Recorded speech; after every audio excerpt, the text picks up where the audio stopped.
सध्या खांडेगाव शिवारातील गारान परिसरामध्ये आणि याच गारान परिसरामध्ये आपण माझ्या पाठीमागे जो दिसतो हा पंचरंगी ध्वज आणि याच पंचरंगी ध्वज आणि इथे पंचकुटी आहे आणि याच पंचकुटीच्या ठिकाणी सध्या नगरपालिका प्रशासनाने डंपिंग ग्राउंड करण्याचा हा विचार केलेला आहे।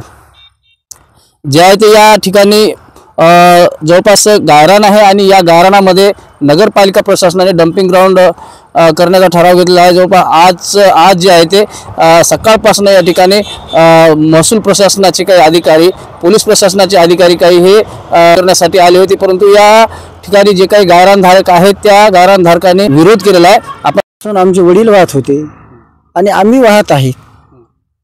सगळ्या महाराष्ट्रामध्ये गारानधारकाला 90च्या पूर्वी शासनाने GR काढा आणि 7/12 दिल्या। आम्ही अनेक वेळा प्रयत्न केले, परंतु शासन जाणून बुजून काही राजकीय लोकांचं ऐकून म्हणा, काही गुत्तेदाराचं ऐकून म्हणा, नगरपालिकेचं ऐकून आम्हाला वेळोवेळी टाळाटाळ करतात। तरी आम्ही इथं बरेच लोक राहत आहेत। तिथं आमचं एकरी पंचनामा प्रमाण आहे, बाकीचे 2-4 एकर भुक्कू संघाला 1978ला दिलेली आहे। पहिल्यांदा महाबोधी थेरो इथं राहत होते, म्हणून ते काही इकडे तिकडे गेलं।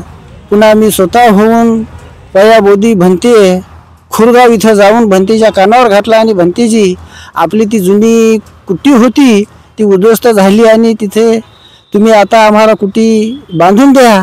तर भंतेने लगेच येऊन सगळ्या गारानधारकाची एक बैठक घेऊन आपली जागा आहे ती आपण बांधू, सर्वांना आम्ही चंदा करून ही कुटी तयार केली आणि इथं भविष्यामध्ये भिक्खू आणि काही गोरगरिबाचे इथं प्रश्न लग्न फिगर होऊ शकतात, म्हणून हे प्रशासन आणि सरकार जाणून बुजून आमच्यावर अन्याय करीत आहे। तो अन्याय दूर व्हावा आम्ही आंदोलन केले, उपोषण केले, मोर्चा केले, परंतु आम्हाला वाटतंय काहीतरी सरकारचाच हात असावा आणि जाणून बुजून गरिबाला गरीबच ठेवावं। यायला कुटी नको, यायला भंते नको, यायला जमीन नको, आमचं कुटुंब सर्वांचं उपासमारीवर येईल। म्हणून या माध्यमातून मी असं महाराष्ट्र शासनाला असं कळवितो की आमचा जीव जरी गेला तर चालेल, परंतु आम्ही ही जमीन सोडणार नाहीत। आणि प्रशासनानं काही जरी केलं तर जमिनी बखळ आहेत त्या ताब्यात घ्याव्या। आम्हाला 5 एकर द्यायचं सोडून आम्हाला एकर तरी द्या ना, आणि आम्हाला देव पाहिजे म्हणून व्यवहार आहे। आमचे भंते फार कष्ट घ्यायले, सकाळपासून भंते लेकरं पोरं, आमच्या एका टायमाची जेवायची व्यवस्था नाही, आम्ही काम सोडून राहिलो। म्हणून सरकारला आणि शासनाला मग आमची विनंती आहे, 78 पासून जर आम्ही एवढा खर्च केला, आम्ही जर विकत घेतला असलं तर 2-2 एकर रान घेत होतो, मात्र एवढा आमचा आतोनाट खर्च व्हायला आहे। आम्हाला अपील करावं लागले, वकिलाला पैसे द्यावं लागले, जाणे यायला लागलेत, अक्षरशः आमच्या कुटुंबात शिक्षणाला व दवाखान्याला आम्ही पैसे देणार, मात्र शासनाला अडवण्यासाठी आम्ही वकील, सामाजिक कार्यकर्ते अनेक गोष्टी नाही त्या करायलो। नाही, ताब्यात घेणं हे शक्य नाही। ताब्यात घेतील तर त्याचे जीव जातील, नाही तर आमचे जीव जातील। ताबा म्हणजे काय, त्याला काय ही जमीन आहे की काय? या तालुक्यामध्ये बखळ जमीन आहे आणि बाबासाहेबाला याने गांधीजीनं सांगलेलं आहे की तुझ्या समाजाला अलग पाकिस्तान मागू नको, 5 एकर जमीन नाही तर तुला एक नोकरी देऊ। जर बाबासाहेबापासून आजपर्यंत जर जमीन देत नसतील तर हे सरकार कोणतं इमानदार म्हणावं?